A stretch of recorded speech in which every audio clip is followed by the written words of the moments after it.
ನಮಸ್ತೆ. ಕರ್ನಾಟಕ ರಾಜ್ಯದ ಕಾಡು ಆನೆಗಳ ಸಂರಕ್ಷಣಾ ಸಂಘದ ಅಧ್ಯಕ್ಷರಿಗೆ ವಿಕ್ರಮ್ ಗೌಡ್ರಿಗೆ ನಮಸ್ಕಾರಗಳು. ಹೇಗಿದ್ದೀರಾ ವಿಕ್ರಮ್ ಸರ್? ನಮಸ್ಕಾರ, ಚೆನ್ನಾಗಿದ್ದೀನಿ. ಸರ್, ಇವತ್ತು ನಮ್ಮ ಭೀಮಾ ಹೇಗಿದ್ದಾನೆ ಹಾಗೂ ನಮ್ಮ ಕ್ಯಾಪ್ಟನ್ ಆನೆ ಬಗ್ಗೆನೂ ಸ್ವಲ್ಪ ತಿಳಿಸ್ಕೊಡಿ. ಹಾಗೆ ನಮ್ಮ ಬೀಟಮ್ಮ ಗುಂಪು ಎಲ್ಲಿದ್ದಾವೆ ನಮಗೆ ಸ್ವಲ್ಪ ಮಾಹಿತಿ ಕೊಟ್ಟರೆ ನಮ್ಮ ಜನತೆ ಕಾಯ್ತಾ ಇದ್ದಾರೆ, ಎಲ್ಲ ಹೇಗಿದ್ದಾರೆ ಅಂತೇಳಿ ದಯವಿಟ್ಟು ತಿಳಿಸ್ಕೊಡಿ ವಿಕ್ರಮ್ ಗೌಡ್ರು ಸರ್. ನಿನ್ನೆ ಭೀಮಾ ಕಿರೇಹಳ್ಳಿ, ಸಕಲೇಶ್ಪುರ ತಾಲೂಕು ಕಿರೇಹಳ್ಳಿ ಗ್ರಾಮದ ಹೊಸಮಠ ಕಾಫಿ ಎಸ್ಟೇಟ್ ಅಲ್ಲಿ ಇದ್ದನು.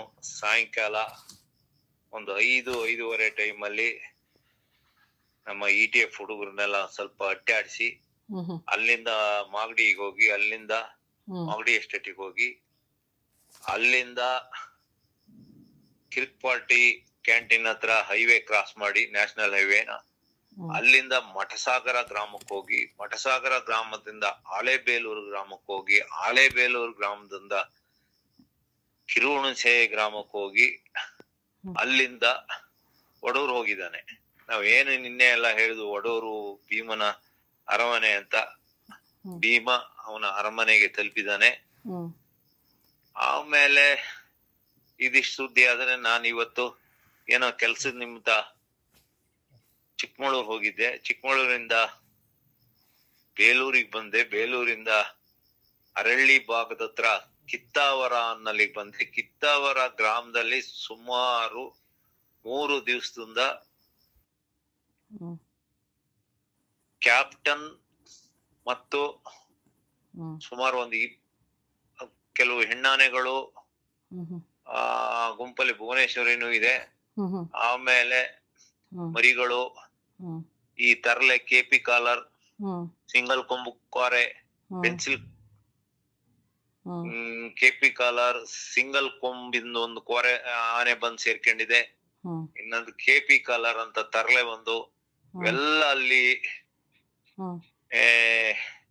ಕಿತ್ತಾವರ ಎಸ್ಟೇಟು A ಬ್ಲಾಕ್ ಅಲ್ಲಿದ್ದು ಅವನ್ನೆಲ್ಲ ನೋಡ್ಕೊಂಡು ಕಿತ್ತಾವರ ಬೆಟ್ಟ ಹತ್ತಿ, ಅಲ್ಲಿಂದ ಮುಂದೆ ಅದನ್ನು ನೋಡಿ, ಕಿತ್ತಾವರ ಬೆಟ್ಟ ಏನಾಗಿದೆ ಅಂದ್ರೆ ಆನೆ ನಿಲ್ತಿದ್ದ ಜಾಗಗಳೆಲ್ಲ, ಹಿಂದೆ ನಾವು ನೋಡಿದಾಗ ಆನೆ ನಿಲ್ತಿದ್ದ ಜಾಗಗಳೆಲ್ಲ ಈಗ JCB ತಂದು ಕಾಡ್ನೆಲ್ಲ ಪೂರ್ತಿ ಕಿತ್ತು ಬಿಸಾಕಿ ಈಗ ಆನೆಗಳಿಗೆ ಅಲ್ಲಿ ಜಾಗ ಇಲ್ದಂಗ್ ಮಾಡಿದ್ದಾರೆ.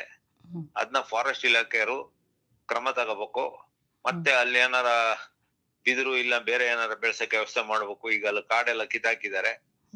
ಆಮೇಲೆ ಅಲ್ಲಿಂದ ಅರೇಹಳ್ಳಿ ಹತ್ರ ರಾಜೇಗೌಡ್ರು ಅಂತ ಒಬ್ರು ಇದ್ದಾರೆ. ಆ ರಾಜೇಗೌಡ್ರು ತೋಟದಲ್ಲಿ ಬೀಟಮ್ಮ ಟೀಮ್ಗಳಿವೆ. ಅಲ್ಲೊಂದು 10-15 ಆನೆ ಇದೆ. ಅಲ್ಲಿಂದ ನಾನು ಮತ್ತೆ ನೇರವಾಗಿ ಅವನ್ನೆಲ್ಲ ನೋಡ್ಕೊಂಡು, ಅಂದ್ರೆ ನೋಡೋದು ಅಂದ್ರೆ ನನ್ನ ಹತ್ರಕ್ಕೆ ಹೋಗ್ಲಿಲ್ಲ. ಅದು ಕಾಫಿ ತೋಟದಲ್ಲಿ ತಪ್ಪಿಸ್ಕೊಳ್ಳೋದು ಕಷ್ಟ, ಯಾಕೆಂದ್ರೆ ನಾವು ಬದುಕ ಆಸೆ ಉಂಟಲ್ಲ ನನಗೂ.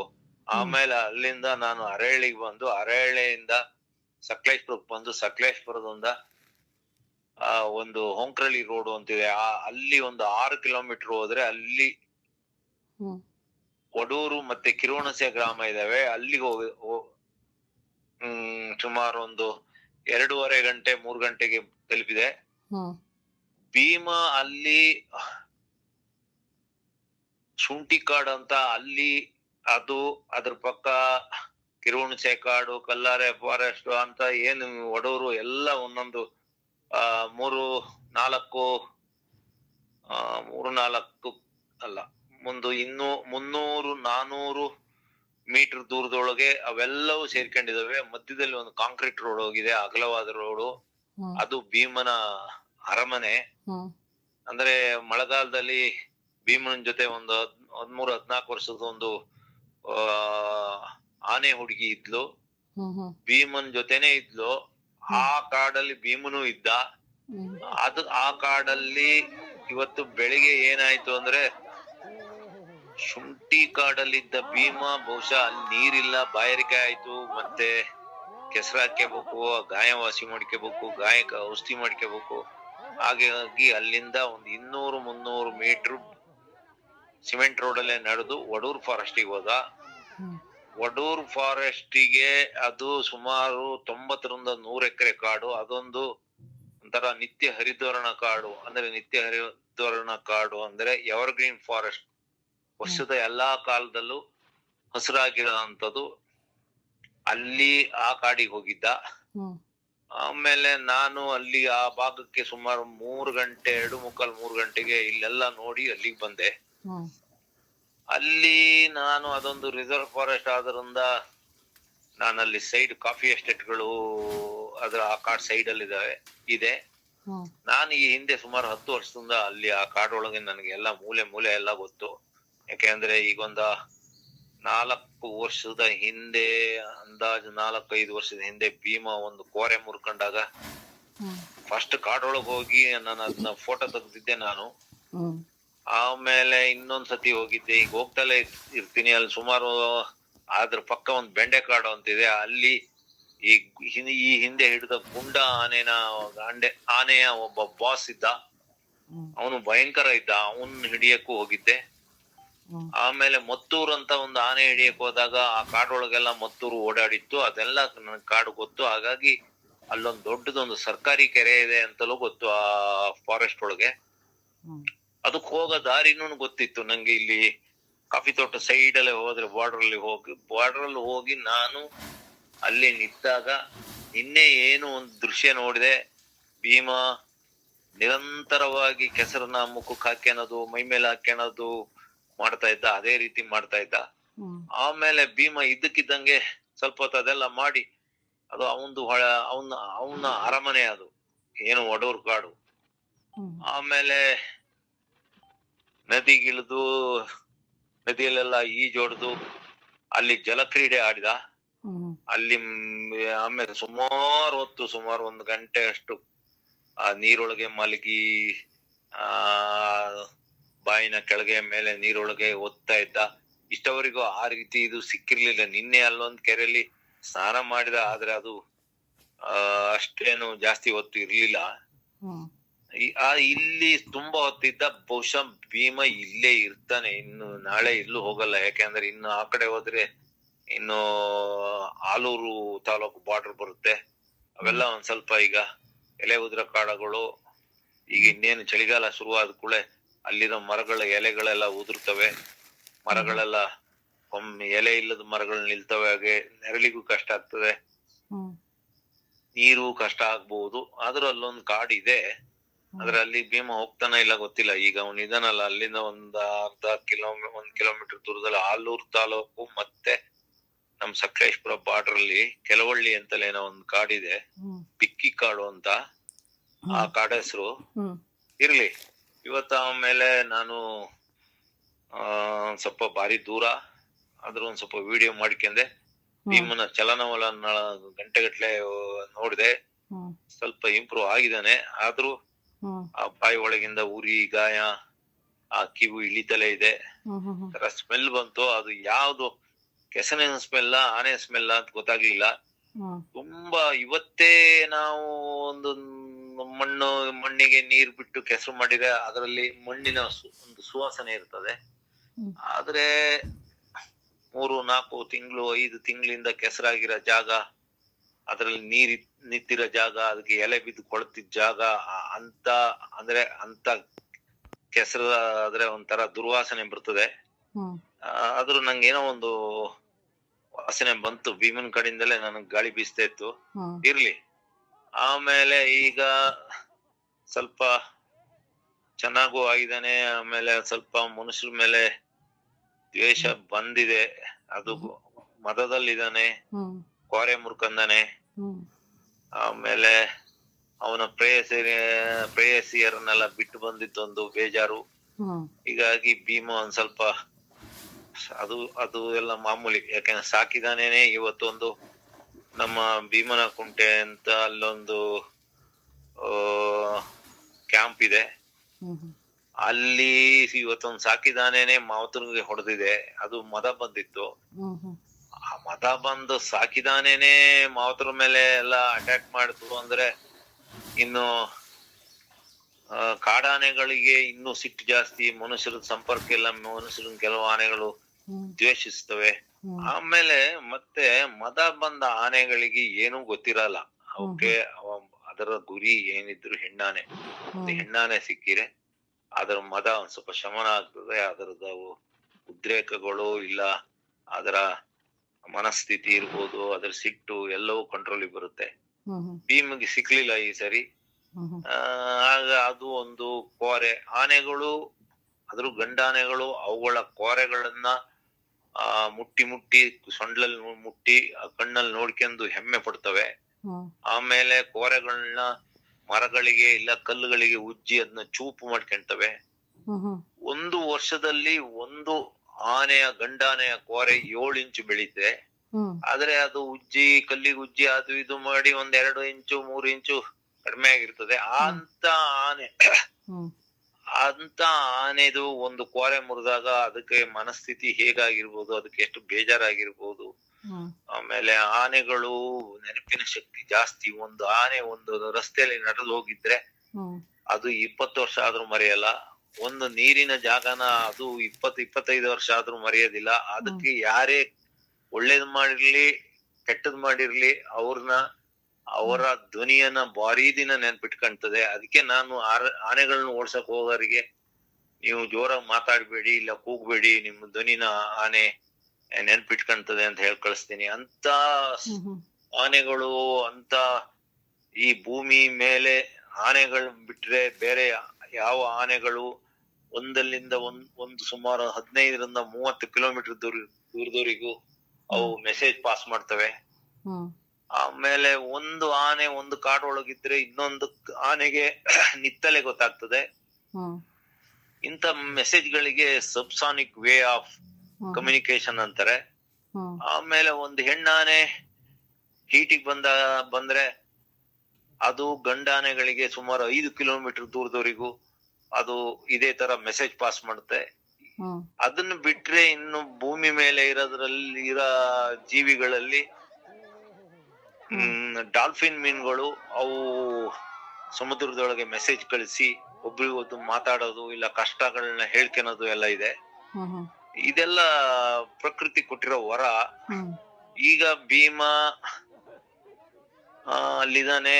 ಈಗ ಅಲ್ಲಿಂದ ಭೀಮ ಏನಾರ ದಕ್ಷಿಣಕ್ಕೆ ಮುಖ ಹಾಕಿ ನಿತ್ರೆ ಈಗ ಇರಲ್ಲಿಂದ ಅಲ್ಲಿ ಎದುರಿಗೆ 1.5 ಕಿಲೋಮೀಟರ್ 2 ಕಿಲೋಮೀಟರ್ ದೂರದಲ್ಲಿ ಹೇಮಾವತಿ ನದಿ ಬ್ಯಾಕ್ ವಾಟರ್ ಇದೆ. ಅಲ್ಲಿ ಆ ನದಿಯಿಂದ ಆಚೆ ಒಬ್ಬ ಇದ್ದಾನೆ. ಅವನ ಜೊತೆನೊಬ್ಬ ಸತ್ತೋದ್ಮೇಲೆ ಅವನು ಅಲ್ಲಿಂದ ಬಿಟ್ಟು ಎಲ್ಲೂ ಕದಲ್ತಾ ಇಲ್ಲ. ಅವನು ಸುಮಾರು 25 ವರ್ಷದ ಒಬ್ಬ ಆನೆ ಉಂಟು ಅಲ್ಲಿ. ಅವನು ಇಲ್ಲಿಗೆ ಬಂದು ಭೇಟಿ ಕೊಡೋದು ಉಂಟು. ಭೀಮನ ಸಹಚರ ಆಗಿದ್ದ ಸ್ವಲ್ಪ ದಿವಸ ಅವನು. ಇನ್ನು ಭೀಮ್ ಅಲ್ಲೇ ಇದ್ರೆ ಇವರು ಬಂದು ಸಹಚರರು ಬಂದು ಸೇರ್ಕೊಂತಾರೆ. ಅದರಲ್ಲಿ ಒಂದು ಟೆಕ್ನಿ ಅಂತ ಒಂದು ಆನೆ ಇದೆ. ಅದು ಭಾರಿ ತರಲೆ ಆನೆ. ಈ ಹಿಂದೆ ಎಸ್ಲೂರಲ್ಲಿ ಆ ಭಾಗದಲ್ಲಿ ಒಂದು ಜೀಪ್ ಡರ್ಟ್ ಟ್ರ್ಯಾಕ್ ಎಲ್ಲ ಮಾಡ್ತಾರೆ. ಅಲ್ಲಿ ಆ ಜಿಪ್ಸಿ ಸೌಂಡಿನ ಮಾರುತಿ ಜಿಪ್ಸಿ ಗಾಡಿಯ ಆ ಸೈಲೆನ್ಸರ್ ಆಲ್ಟರ್ ಮಾಡಿದ್ದ ಆ ಸೌಂಡಿಗೆ ಉದ್ರೇಕನಾಗಿ ಬಂದು ಇಡೀ ಅಲ್ಲಿ ನಡೆಸ್ತಿದ್ದ ಆ ಭಾಗಕ್ಕೆ ದಾಳಿ ಮಾಡಿ ಒಬ್ಬ ಕೇರಳದನ್ನ ಸಾಯ್ಸಾಕ್ ಮಾಡಿ ಅವನು ಹೇಗೋ ಬದುಕೊಳ್ತಾನೆ. ಅವನು ಟೆಕ್ನಿ ಇದ್ದಾನೆ ಆ ಭಾಗದಲ್ಲಿ. ಹಾಗಾಗಿ ಭೀಮಗ್ ಸಹಚಾರ ಯಾರು ಬರ್ತಾರೆ. ಆದ್ರೆ ಭೀಮ ಅಲ್ಲೇ ಇದ್ರೆ ಒಳ್ಳೇದು. ಅಲ್ಲಿಂದ ಒಂದು 1/2 ಕಿಲೋಮೀಟರ್ ದೂರದಲ್ಲಿ ಒಂದ್ ಸ್ವಲ್ಪ ಭತ್ತ ಬೆಳೆದಾರೆ. ಆದ್ರೆ ಅಲ್ಲಿ ಭೀಮ ಇಷ್ಟವರೆಗೂ ಯಾರ್ದು ಭತ್ತ ಅದು ಇದು ನಾಶ ಮಾಡಿಲ್ಲ. ಆದ್ರೆ ಭೀಮ ಅಲ್ಲಿ ಹೋದ್ರೆ ಅವನು 1 ಕ್ವಿಂಟಲ್ ತಿಂದ್ರೆ ಅಲ್ಲಿ ಇರೋದ್ ಭತ್ತ ಅದು ಆ ರೈತರ ವರ್ಷದ ಕೂಳು ಅಂದ್ರೆ ವರ್ಷದ ಊಟನ ಭೀಮ ಒಂದೇ ದಿವಸ ಹೋದ್ರೆ ಅಲ್ಲಿ ಹಾಳು ಮಾಡ್ತಾನೆ. ಹಾಗಾಗಿ ಭೀಮ ಅಲ್ಲಿದ್ದಾನೆ. ಅವನು ಅಲ್ಲಿದ್ರೆ ಒಳ್ಳೇದು, ನಮಗೂ ನೆಮ್ಮದಿ. ಭೀಮಗೂ ಕ್ಯಾಪ್ಟನಿಗೂ ಇಲ್ಲ ಕ್ಯಾಪ್ಟನ್ ಇರೋ ಹರ್ಡ್ ಗಳಿಗೂ ಇಲ್ಲ ಬೀಟಮ್ಮ ಇರೋ ಹರ್ಡ್ಗಳು ಇಲ್ಲ ಅದೇ ಗುಂಪುಗಳಿಗೆ ಸುಮಾರು 15-20 ಕಿಲೋಮೀಟರ್ ದೂರ ಆಗ್ತದೆ. ಆಮೇಲೆ ಗಾಳಿನೂ ಆ ಕಡೆಯಿಂದ ಬೀಸಲ್ಲ ಈ ಕಡೆಯಿಂದಲೂ ಬೀಸಲ್ಲ. ಹಾಗಾಗಿ ಎಲ್ಲರೂ ನೆಮ್ಮದಿಯಲ್ಲಿ ಇರ್ತಾರೆ. ಹೀಗಿದೆ. ಇಷ್ಟು ಇವತ್ತು ನಡೆದಿದೆ. ಇನ್ನು ನಾಳೆ ಯಾರ್ಯಾರು ಬಹುಶಃ ಇನ್ನು ಅವ್ರದ್ದೆಲ್ಲ ಒಂದು ಟೈಮ್ ಟೇಬಲ್ ಇದೆ. ಆ, ಅದು ಅಕ್ಟೋಬರ್ ಇಂದ ನವೆಂಬರ್ 10-15 ಜೋಳ ತಿನ್ನೋದು. ಅಲ್ಲಿಂದ ಸೀದಾ ಮತ್ತೆ ವಾಪಸ್ಸು ಬಂದು ಇಲ್ಲಿ ಮಲ್ನಾಡು ಭಾಗದಲ್ಲಿ ಅಂದ್ರೆ ಸಕಲೇಶ್ಪುರ ಇಲ್ಲ ಬೇಲೂರು ಭಾಗ ಕಾಫಿ ಏರಿಯಾದಲ್ಲಿ ಇಲ್ಲ ಆಲೂರು ಭಾಗದ ಕಾಫಿ ಅಂದ್ರೆ ಮಲ್ನಾಡು ಅಂದ್ರೆ ಭತ್ತ ಬೆಳೆಯ ಜಾಗದಲ್ಲಿ ಬಂದು ಭತ್ತ ತಿನ್ನೋದು, ಅದು ಅವರಿಗೆ ಅವ್ರದೆಲ್ಲ ಒಂದು ಟೈಮ್ ಟೇಬಲ್ ಇದೆ. ಈಗ ಬೀಟಮ್ಮ ಟೀಮು ಅಲ್ಲಿ ರಾಜೇಗೌಡರ ತೋಟದಲ್ಲಿ ಇರೋ ಬೀಟಮ್ಮ ಈಗ 4-5 ದಿವಸದಿಂದ ಗೋಣಿಬೀಡು ಅನ್ನಲ್ಲಿ ಮೂಡಿಗೆರೆ ತಾಲೂಕಿಗೆ ಹೋಗಿ ಒಂದು 5 ಎಕರೆ 6 ಎಕರೆ ಗದ್ದೆ ಪೂರ್ತಿ ತಿಂದು ಬಂದಿದಾವೆ, ಒಂದು 10-12 ಆನೆಗಳು. ಆಮೇಲೆ ಹೀಗೆಲ್ಲ ಆಗಿದೆ. ಈಗ ಏನಾಗ್ತದೆ ಅಂದ್ರೆ ಇಡೀ ಟೀಮ್ ಎಲ್ಲ ಹೊಡೆದು ಅಲ್ಲಿ 3-4 ಆಮದೂರು ಇದಾರಲ್ಲ. ಆಮೇಲೆ ಆನೆಗಳಿಗೆ ರಾಣಿ ರಾಜ ಇಲ್ಲ, ಆನೆಗಳಿಗೆ ಒಂದು ವಯಸ್ಸಾದ ಹೆಣ್ಣಾನೆ ಜೊತೆ ಅವರ ಇಡೀ ಟೀಮು ಅವ್ರ ಕುಟುಂಬ ಇರುತ್ತೆ. ಏಷ್ಯಾದ ಆನೆಗಳ ಟೀಮ್ ಅಲ್ಲಿ ಒಂದು 45-50 ಆನೆಗಳಿದ್ರೆ, ಆಫ್ರಿಕಾದ ಆನೆಗಳಲ್ಲಿ ಟೀಮ್ ಅಲ್ಲಿ ಒಂದು ವಯಸ್ಸಾದ ಹೆಣ್ಣಾನೆ ಜೊತೆ 100-105 ಆನೆಗಳಿರ್ತವೆ. ಈಗ ಏನ್ ಆಗ್ಬೋದು ಅಂದ್ರೆ ನಮ್ಗೆ ಈ ಹಿಂದಿಂದ ಒಂದು ನಮ್ಗೆ ಗೊತ್ತಿದ್ದಂಗೆ ನಾವು ಅಂದ್ರೆ ನಾನು ಮತ್ತೆ ನನ್ನಂತರ ಸುಮಾರು ಜನ ಇದ್ದಾರೆ, ನಾನು ಒಬ್ಬನೇ ಅಲ್ಲ, ಎಲ್ಲರಿಗೂ ಗೊತ್ತೋದು. ಈಗ ಏನ ಅಲ್ಲಿದಾರಲ್ಲ ಅಮ್ದೂರು ಬೀಟಮ್ಮ, ಭುವನೇಶ್ವರಿ ಅಮ್ಮ, ಓಲ್ಡ್ ಬೆಲ್ಟ್ ಅಮ್ಮ, ಇವರೆಲ್ಲ ಲೀಡರ್ಗಳು. ಈ ಅಮ್ದೂರ್ ಜೊತೆ ಇವರೆಲ್ಲರೂ ಒಂದೊಂದು 5-10-15 ಜನ ಬೇರೆ ಬೇರೆ ಬೇರೆ ಹೋಗ್ತಾರೆ. ಯಾಕಂದ್ರೆ ಆಹಾರ ಸಮಸ್ಯೆ ಆಗ್ತದೆ. ಇಡೀ ಹರ್ಡ್ ಇದ್ರೆ ಒಂದು 25 ಆನೆಗೆ ಆಹಾರ ಕಷ್ಟ ಆಗ್ತದೆ. ಹಿಂಗಾಗಿ ಇವರೆಲ್ಲ ಬೇರೆ ಬೇರೆ ಬೇರೆ ಚದ್ರಿ ಹೋಗ್ತಾರೆ. ಪ್ರತಿ ಒಂದು 15 ದಿವಸಕ್ಕೆ 20 ದಿವಸಕ್ಕೆ ತಿಂಗಳಿಗೆ ಇವರೆಲ್ಲ ಒಟ್ಟಿಗೆ ಹೋಗ್ತಾರೆ. ಆಮೇಲೆ ಅವ್ರು ಪಕ್ಷಾಂತರ ಮಾಡ್ತಾರೆ. ಆ ಅಮ್ಮನ್ ಜೊತೆ ಇದ್ದಾರೆ, ಈ ಅಮ್ಮನ್ ಜೊತೆ ಬರ್ತಾರೆ, ಈ ಅಮ್ಮನ್ ಜೊತೆ ಇದ್ದಾರೆ, ಆ ಕಡೆ ಹೋಗ್ತಾರೆ. ಹೀಗೆ ಸುಮಾರು ವರ್ಷದಿಂದ ಇದು ಆನೆಗಳದ್ದು ಒಂದು ನಡೀತಾ ಇದೆ. ನಾವು ಏನು ಯೋಚನೆ ಮಾಡಿದ್ದು ಭತ್ತ ತಿನ್ನಕ್ಕೆ ಬರುತ್ತೆ ನವೆಂಬರ್ 15 ಹೊತ್ತಿಗೆ ಅದಾಗಿದೆ. ಈಗ ಭತ್ತ ತಿನ್ನಕ್ ಶುರು ಮಾಡಿ ಆಯ್ತು. ಇಷ್ಟು ಇವತ್ತಿನ ಘಟನೆ ಇಷ್ಟ ಆಗಿದೆ. ಸಾಯಂಕಾಲ ಇಡೀ ಕ್ಯಾಪ್ಟನ್ ಜೊತೆ ಇದ್ದವರು, ಅವ್ರದ್ದು ಟೀಮು ಅಲ್ಲೊಂದು ತರಲೆಗಳಿದ್ದಾರೆ ಸ್ವಲ್ಪ. ಇನ್ನೊಬ್ಬ ಹೊಸದಾಗ್ ಬಂದು ಎಲ್ಲೋ ಹೋದನು, ಈಗ ಬಂದು ಸೇರ್ಕೊಂಡಾನೆ. ಒಂದು ಸಿಂಗಲ್ ಕೋರೆನು, ಇನ್ನೊಂದು ಪೆನ್ಸಿಲ್ ಕೋರೆ ಅಂತ ಒಬ್ಬಿದಾನೆ, ಇನ್ನೊಬ್ಬ ಮೋಹನ್ ತರ್ಲೆ, ಅವನಿಗೆ ಕೆಪಿ ಕಾಲರ್ ಅಂತಿದ್ದಾನೆ. ಅದಕ್ಕೆ ಅರಣ್ಯ ಇಲಾಖೆಯರು ಒಂದು ಬೆಲ್ಟ್ ಹಾಕಿದ್ದಾರೆ, ಅಂದ್ರೆ ರೇಡಿಯೋ ಕಲರ್ ತರ ಒಂದು ಹಾಕಿದ್ದಾರೆ. ಅವರೆಲ್ಲ ಒಟ್ಟಿಗೆ ಇದ್ದಾರೆ. ಆ ಭಾಗದಲ್ಲಿ ಅವ್ರುಗಳು ಅಟ್ಯಾಕ್ ಮಾಡೋ ಚಾನ್ಸ್ ಇರ್ತದೆ, ಇದೆಲ್ಲ ಇದೆ. ಆದ್ರೆ ಇವರೆಲ್ಲ ಈಗ ಆ ಭಾಗದಲ್ಲಿ ಕಾಫಿ ಹಣ್ಣು ಕುಯ್ತಾ ಇದಾರೆ. ಅರೇಬಿಕಾ ಕಾಫಿ ಬಂದಿದೆ. ಇವ್ರೇನ್ ಬರೀ ಭತ್ತ ಜೋಳ ತಿನ್ನಾರಲ್ಲ, ಇವ್ರು ಕಾಫಿ ಹಣ್ಣು ತಿಂತಾರೆ. ಇವ್ರು ಲದ್ದಿಗಳಲ್ಲೆಲ್ಲ ಇಷ್ಟ ದಿವ್ಸ ಜೋಳ ಬಿದ್ದಿರ್ತಿತ್ತು, ಇನ್ನು ನಿನ್ನೆ ಮೊನ್ನೆಯಿಂದ ಕಾಫಿ ಹಣ್ಣು ಬೀಳುತ್ತೆ. ಕಾಫಿ ಹಣ್ಣು ಈಗ ಚಿನ್ನದ ಬೆಲೆ ಬಂದಿದೆ ಕಾಫಿ ಹಣ್ಣಿಗೆ. ಪ್ಲಾಂಟರ್ಗಳಿಗೆ ಕಷ್ಟ ಆಗ್ತದೆ. ಆ ಭಾಗದಲ್ಲಿ ಕಾಫಿ ಹಣ್ಣು ಕುಯ್ಯೋದು ಕಷ್ಟ. ಈಗೆಲ್ಲಾ ಸಮಸ್ಯೆಗಳಿವೆ. ಆನೆಗಳಿಗೂ ಸಮಸ್ಯೆಗಳಿವೆ, ಮನುಷ್ಯರಿಗೂ ಸಮಸ್ಯೆ ಇದೆ. ಇಷ್ಟು ಇವತ್ತಿನ ದಿನ ಇಷ್ಟ ಆಗಿದೆ ಸರ್. ಆಮೇಲೆ ಈ ಮಾವುತ್ರಿಗೆ ಸಾಕಿದಾನೆ ಹೊಡಿತು ಅಂತ ಹೇಳಿದ್ರಲ್ಲ, ಅವ್ರು ಹೇಗಿದ್ದಾರೆ ಸರ್ ಈಗ? ಇದಾರೆ ಅವರು ಅಪೋಲೋ ಹಾಸ್ಪಿಟಲ್ ಬೆಂಗಳೂರಲ್ಲಿ ಅಡ್ಮಿಟ್ ಆಗಿದ್ದಾರೆ. ಅವ್ರ ಕುತ್ತಿಗೆಗೆ ಗಣೇಶ ಆನೆದು ಕೋರೆ ಹೊಡೆದಿದೆ, ಅದಕ್ಕೆ ಮದ ಬಂದಿದೆ. ಮದ ಬಂದಾಗ ಮಾವುತರುಗಳು ಬಾರಿ ಕೇರ್ಫುಲ್ ಆಗಿರ್ಬೇಕು. ಇಲ್ಲ ಅಂದ್ರೆ ಒಂದ್ ಹೆಣ್ಣಾನೆ ಇದ್ ಮಾಡ್ಬೇಕು. ಅದು ಹೆಣ್ಣಾನೆ ಸಿಕ್ಲಿಲ್ಲ ಅಂದ್ರೆ ಈ ಹಿಂದೆ ಒಂದ್ಸತಿ ಅಭಿಮನ್ಯು ನಮ್ಮಲ್ಲಿ ಆನೆ ಹಿಡಿಯಕ್ ಬಂದಾಗ ನನ್ನ ಹತ್ರ ಬಂದು ನಮ್ಮ ವಸಂತ ಬಂದ್ ಹೇಳ್ದ, ಸಾರ್ ಎಲ್ಲಾರ ಒಂದ್ ಸ್ವಲ್ಪ ಬಾಳೆದು ದಿಂಡು ಅಂದ್ರೆ ಬಾಳೆ ಪಡ್ಡೆ ಇದ್ರೆ ತಂದ್ಕೊಡಿ ಅಂದ್ರು. ನಾನು ಬಾಳೆ ಬೆಳೆದಿದ್ದೆ. ಸುಮಾರು ಒಂದು 10-20-30 ಬಾಳೆನ ನಾನು ತುಂಬಿಸ್ಕೊಂಡು ಕಡ್ಕಂತ ತುಂಬಿಸ್ಕೊಂಡು ಹೋಗಿ ಅಭಿಮನ್ಯು ಕೊಟ್ಟಿದ್ದೇವೆ ಪಿಕಪ್ ಅಲ್ಲಿ ಹಾಕೊಂಡು. ಆವಾಗ ಅದನ್ನ ತಿಂದ್ರೆ ಮದ ಒಂದ್ ಸ್ವಲ್ಪ ಕಡಿಮೆ ಆಗ್ತದೆ ಅಂತ. ಆ ರೀತಿ ಮಾಡ್ಬೇಕು ಈ ಮಾವುತರುಗಳು. ಅದು ಗೊತ್ತಿದ್ದು ಅವ್ರು ಯಾಕೆ ಆನೆ ಹತ್ರಕ್ ಹೋಗೋದು? ಅದು ಅವನು ನೀರ್ ಕುಡ್ಸಕ್ಕೆ ಅಂತ ಕರ್ಕೋಕ್ ಹೋಗಿದ್ದು. ಪಾಪ ಅವನಿಗೇನ್ ಗೊತ್ತಿಲ್ಲ. ಅವನು ಈ ಹಿಂದೆ ಬೇರೆ ಆನೆಲಿದ್ದ, ಈಗ ಹೊಸದಾಗಿ ಬಂದಿರೋದು. ಹ್ಮ್ ಆ ಗಣೇಶ ಆನೆ ಹ್ಮ್ ಕೊಡಗಿನ ಭಾಗದಲ್ಲಿ ಹಿಡಿದಿದ್ದು ಅಂತಾರೆ. 2013ರಲ್ಲಿ ನಮ್ಮಲ್ಲೇ ಹಿಡಿದಿದ್ದು ಅಂತ ನನ್ಗ ಅನಿಸ್ತಾ ಇದೆ. ಹ್ಮ್ ಭೀಮನಕಟ್ಟೆ, ಹ್ಮ್ ಭೀಮನಕಟ್ಟೆಯಲ್ಲಿ ಅದು ಆ ಘಟನೆ ನಡೆದಿದೆ. ಹ್ಮ್ ಅವನು ಪರಿಸ್ಥಿತಿ ಚಿಂತಾಜನಕ ಆಗಿದೆ. ಅವನು ಅಪೋಲೋ ಹಾಸ್ಪಿಟಲ್ ಅಲ್ಲಿ ಹಾಕಿದ, ಇಲ್ಲಿ ಅಲ್ಲಿ ಬೆಂಗಳೂರಾ? ಅಡ್ಮಿಟ್ ಮಾಡಿದ್ದಾರೆ. ಪಾಪ ಹೆಂಡತಿ ಮಕ್ಳು ಎಲ್ಲ ಇರ್ತದೆ, ಅವ್ರ ಕತೆ ಏನು. ಹ್ಮ್ ಅವನು ಬೇಗ ಶೀಘ್ರವಾಗಿ ಹ್ಮ್ ಅವನು ವಾಸಿಯಾಗಿ ಬರ್ಲಿ ಅಂತ ದೇವ್ರ ಹತ್ರ ಕೇಳ್ಕೊಂತೀವಿ ನಾವು. ಹ್ಮ್ ಹ್ಮ್ ಅದು ಈಗ ಆನೆ ಪರಿಸ್ಥಿತಿ ಬೇಕಲ್ಲ, ಅದ್ರ ಹತ್ರಕ್ ಹೋಗಾರ ಯಾರು, ಅದಕ್ ಫುಡ್ ಹಾಕಾರ ಯಾರು, ಅದಕ್ ನೀರ್ ಕೊಡಾರ ಯಾರು? ಮಾವ್ ತಂದ್ ಬಿಟ್ರೆ ಹತ್ರಕ್ ಯಾರನ್ನು ಸೇರ್ಸಲ್ಲ.